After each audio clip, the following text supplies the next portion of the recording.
Hablar en esta oportunidad sobre la Dark Web, un tema que genera mucha curiosidad y que está muy vinculado a la evolución del cibercrimen a partir del crecimiento de los mercados clandestinos en estas áreas de Internet durante los últimos años, acerca de qué es exactamente la Dark Web y cómo funciona.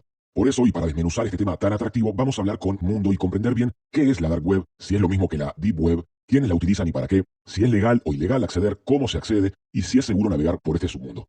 ¿Qué es la Dark Web exactamente? ¿Y cuál es la diferencia con la Deep Web y un término tal vez un poco menos conocido como la Darknet? Porque muchas veces vemos que se utilizan como sinónimos y quizás está bueno empezar por ahí. Ok, bueno, en principio para entender estos conceptos es importante entender cómo funciona Internet en la manera habitual que la utilizamos. Todos los que navegamos en Internet, que por lo general usamos Google o diferentes buscadores y diferentes sitios, para los que no sepan, estamos navegando en lo que conocemos como la Surface Web. Esta área de Internet hace referencia a sitios de Internet que están indexados. Y esta es la palabra clave para entender el resto de los conceptos.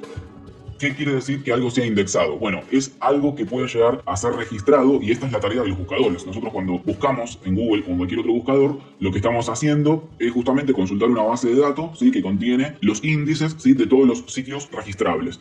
Básicamente, los navegadores lo que hacen es utilizar una técnica que se llama crawling, ¿sí?, que es justamente explorar sitios de Internet y ir registrando toda la información que encuentran en estos sitios. Cuando nosotros buscamos algo, lo que estamos haciendo en realidad es consultar al navegador, bueno, todo lo que tenga registrado en base a la búsqueda que nosotros estamos haciendo. El mundo de la Deep Web es el mundo en el que no existe indexación. Esto ocurre con sitios que son privados por lo general. En este sentido, por ejemplo, un perfil de Instagram privado estaría dentro de la Deep Web. ¿Por qué? Porque no puedo buscarlo, o no puedo, mejor dicho, ingresar a ese perfil si yo no estoy, digamos, adherido. O, por ejemplo, el sitio web de intranet de una empresa donde me tengo que loguear con usuario y contraseña. ¿Por qué? Porque tengo que justamente tener un acceso específico para llegar ahí.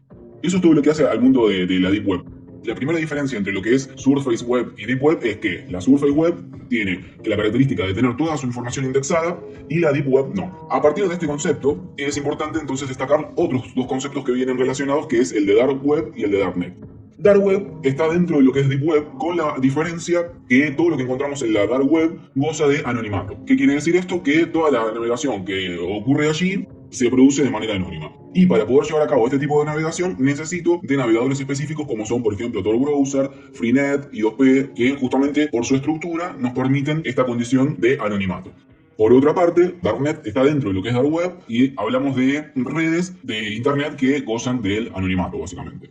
Tomando lo que decías, es como que tenemos un universo que es Internet como todo, Surface Web, que es lo que está público, lo que no está público sería Deep Web, y del lado de lo que es Deep Web tenemos el universo de la Dark Web, que es no indexado, pero con la capa del anonimato adicional, y a su vez dentro de esta Dark Web tenemos estas redes llamadas Darknet, que tampoco están indexadas y a las cuales se accede a través de estas herramientas específicas como navegador Tor, etcétera, etcétera. Sí, eso de un globo dentro de otro globo está bueno. Después está también el famoso concepto del iceberg. A mí no me gusta tanto ese concepto, pero bueno, también se puede usar.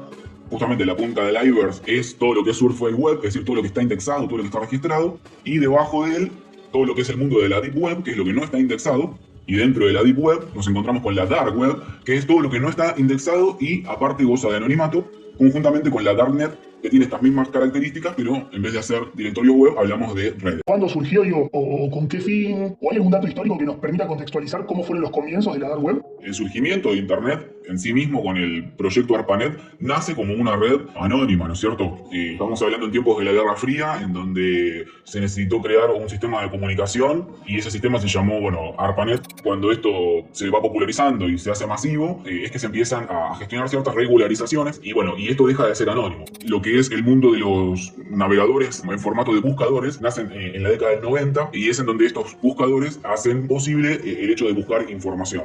En la mitad de la década del 90 nace la creación de la red Tor, que es de Onion Routers, en donde, bueno, esta red se propone justamente proveer a todos sus usuarios anonimato. Este es un poco el estado de situación del surgimiento de este tipo de zonas de Internet. Pero también se habla mucho de la legalidad. Te consulto directamente. ¿Es legal o no acceder a la Dark Web? ¿Está prohibido en algún país?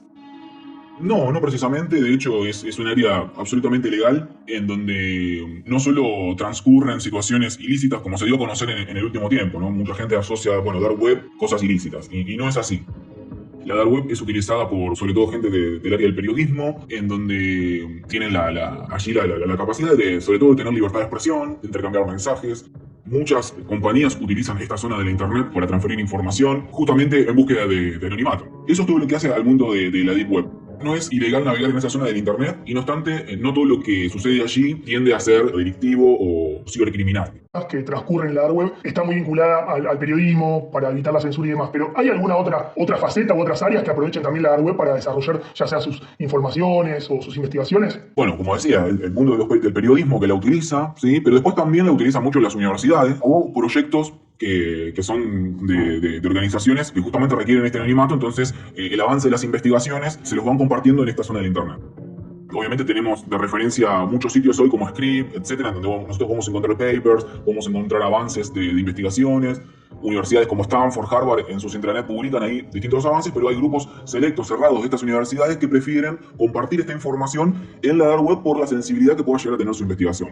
Por supuesto nos referimos ahí a investigaciones que tienen que ver con el desarrollo de armas químicas, el desarrollo de toda tecnología que pueda poner en riesgo la integridad de un Estado, básicamente, ¿no? Entonces, estos grupos deciden compartirse la información por esta red, ¿no?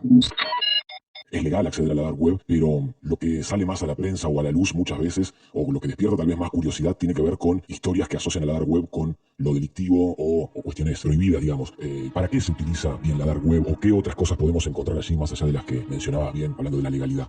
En términos de ilegalidad, las actividades que más abundan son la de, venta de servicios, como por ejemplo el servicio de sicarios, el servicio de ciberdelincuentes que ofrecen malware o servicios de hacking negro, como se lo conoce en la jerga, ¿no? Que es en donde te ofrecen, por ejemplo, hackear la cuenta de una persona determinada o robar las credenciales de determinado individuo. Por supuesto, entre lo más popular, como delictivo también, el comercio de drogas, de armas. Esto es un hecho y hoy día las agencias de Estado hacen un gran esfuerzo por hacer investigaciones mediante técnicas que se conocen como DOSINT en esta área de Internet para tratar de desarticular bandas que están dedicadas a este tipo de actividades, lo cual genera, por supuesto, cierta complejidad por el anonimato que implica el hecho de navegar en este tipo de áreas de la Internet. Después hay cuestiones más grises, por ejemplo, la venta de determinados productos que son juzgados desde el punto de vista moral por determinadas sociedades. Con esto me refiero, por ejemplo, a piezas que pertenecen o que pertenecieron al periodo de la Alemania nazi, ¿no? Me refiero con esto a una campera, un anillo, una copa, por ejemplo, que son todos productos que en los e-commerce tradicionales están prohibida su comercialización, pero que en esta área de la Internet, por justamente existir este anonimato y esta libertad, se pueden adquirir. ¿Cómo se hace para acceder a la dark web? ¿La única vía es Tor o hay algunas otras formas de ingresar de manera segura? Bueno, para acceder a la dark web tenemos a disposición distintos navegadores, como por ejemplo vos mencionabas Tor, pero no es el único, si bien es el más popular, existe por ejemplo Freenet o I2P, que son otros navegadores que nos proveen esta estructura, ¿sí? de navegación con anonimato.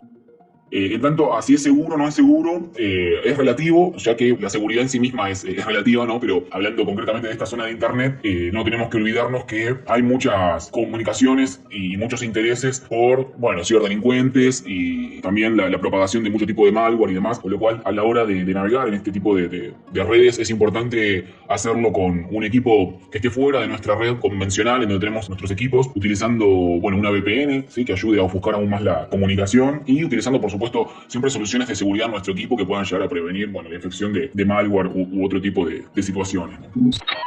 Y podemos saber quién está del otro lado, ya sea un propietario de un sitio, una persona, porque muchas veces se habla de que las fuerzas de seguridad no pueden identificar a los actores maliciosos por el fuerte anonimato que rodea esta área de Internet. Ante esta pregunta, la respuesta es, otra vez, es relativo. Nosotros cuando navegamos en la red tradicional, nosotros hacemos una consulta a un sitio web desde nuestro equipo y la consulta va directamente de nuestro equipo a el equipo destino, básicamente. Y, por supuesto, esa comunicación es rastreable, más allá de que vaya cifrada, podemos saber origen y demás. En el caso de este tipo de redes, es distinto porque cada vez que nosotros hacemos una petición, no nos comunicamos directamente con el destino, sino que vamos pasando por distintos nodos. Cada nodo está cifrado, cada vez que va a pasar el mensaje por un nodo se cifra, ¿sí? Con lo cual hay varias capas de cifrado en nuestra petición hasta que llega al nodo de salida, que es el que finalmente hace, la consulta a nuestro sitio de destino y después, devuelve la respuesta. Hay una posibilidad de esnifiar tráfico, poder llegar a ver ahí indicios que nos den lugar a saber quién está ahí del otro lado. ¿Es difícil? Es muy difícil.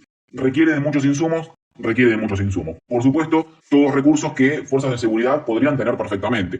No quiero decir con esto que es vulnerable, pero que sí hay una luz de posibilidad y que de hecho muchas agencias trabajan arduamente para llevar a cabo este tipo de tareas. Con lo cual, el anonimato 100% seguro no existe, pero entonces sí existe en un gran porcentaje y más aún si nosotros utilizamos otros sistemas como las VPNs que, ayudan aún más a ofuscar nuestra identidad en la red a la hora de navegar. Es cierto que es difícil y bueno, y hay muchas capas de cifrado que se deben alterar para poder llegar bueno, a develar estas comunicaciones. Y bueno, y hablando un poco de cifrado, sin duda va a ser todo un desafío cuando la computación cuántica se desarrolle lo suficiente, porque bueno, es una gran pregunta saber qué va a pasar con todas esas capas de cifrado que para cualquier computación cuántica van a ser muy sencillas de romper. Y recién, Mario, lo mencionaste un poco, dando algunos ejemplos, pero digo, ¿qué hay concretamente en la dark web? Porque digo, se habla de mercados clandestinos de todo tipo, compra y venta de actos, drogas, armas, y creo que incluimos todos los morbos posibles, ni hablar de la compra y venta de malware, servicios de hacking, como vos ya mencionabas, herramientas para hacer fraude. Digo, ¿es real, digo, todo ese combo y más hay disponible en la dark web? Sí, sí, sin dudas es una realidad todo ese tipo de situaciones que se dan ahí. Lo cierto es que es una red que no es tan dinámica o no es tan práctica como la red tradicional, ¿no? Cada vez que nosotros navegamos en la dark web, las conexiones suelen ser lentas, no es lo mismo que entrar a la red común. Por otra parte, por supuesto, no existen buscadores optimizados, ¿sí? Para encontrar, por ejemplo, bueno, un servicio delictivo. No es que nosotros vamos a ingresar y automáticamente vamos a encontrar servicios de hacking o de drogas y demás, sino que hay que estar bastante en la red buscando. Por lo general, también hay que adherirse a foros, ¿sí? Como para poder acceder a determinados sitios. Los sitios son dinámicos, no es como por ejemplo sucede en la Surface Web, en donde nosotros tenemos un sitio google.com y es siempre google.com. Aquí quizás nosotros encontramos un sitio que vende determinados servicios y a las horas nomás ya esa URL cambió por otra, con lo cual es difícil de rastrear. Digamos que no es tan sencillo navegar en esta área de Internet, ¿no es cierto? ¿Esto que contás fue así desde el origen de la dark web o el cibercrimen también fue evolucionando en este ámbito? Digo, ¿hay un mercado de oferta y demanda mayor en estos años? ¿Cómo se explica eso? ¿Y esto podría ser un indicador de que el negocio del cibercrimen en general ha crecido en la última década?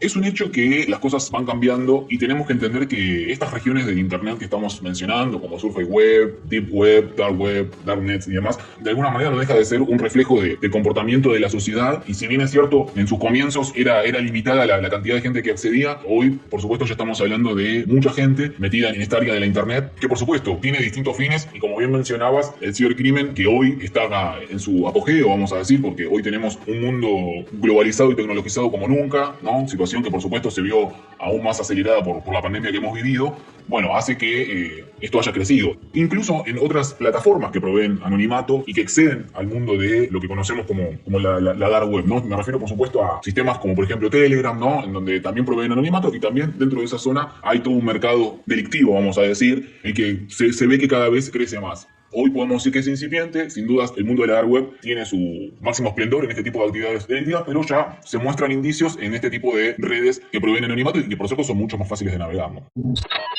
Mario, en este contexto de crecimiento, la dark web y demás, digo, las empresas deben monitorear la dark web. Es una práctica común que hacen. Digo, si una empresa no monitorea este sector, ¿corre algún riesgo mayor que otro que sí lo haga? ¿O puede ser útil el monitoreo de este mundo, ya sea para las empresas y eventualmente para las personas? Sin dudas, por supuesto también esto va a depender del nicho de la empresa, ¿sí? No es lo mismo una empresa que se dedica a vender servicios que una empresa que vende productos. Es importante que las empresas estén atentos a esto y por supuesto los organismos de Estado también, ¿no? Sin dudas, se ve que cada vez más empresas están involucradas en esta área de la Internet. De hecho, muchas veces empresas deciden guardar bases de datos de clientes en esta zona de la Internet para poder garantizar el anonimato. Y esto cada vez se ve más, con lo cual vemos que ya la dark web no es una cuestión de frikis, ¿no? Como se decía en la jerga informal, sino que bueno, ya cada vez está empezando a ser utilizado cada vez más por empresas y usuarios finales, ¿no? Bueno, Mario, muchas gracias por explicarnos bien qué ocurre en esta realidad paralela a la web superficial que, como decíamos al comienzo del episodio, está tan vinculada a la evolución del cibercrimen. Y es que la dark web ha dado lugar a un crecimiento exponencial del negocio del cibercrimen en los últimos años. Más allá de que hay estimaciones que indican que es la tercera economía más grande del mundo actualmente, lo cierto es que por año genera miles de millones de dólares a través de estos mercados clandestinos en los que se compra y vende todo tipo de información que es aprovechada por cibercriminales para después lanzar sus ataques. Hablamos de compra y venta de credenciales de acceso a servicios, datos de tarjeta de crédito y compra y venta de malware, servicios de hacking y de phishing, entre muchas otras. Al observar el volumen de datos e información que se comercializa en la dark web, es casi imposible no darse cuenta de lo importante que es proteger nuestros datos y nos ayuda a entender cómo protegernos como personas y empresas al conocer más en detalle cómo utilizan nuestra información.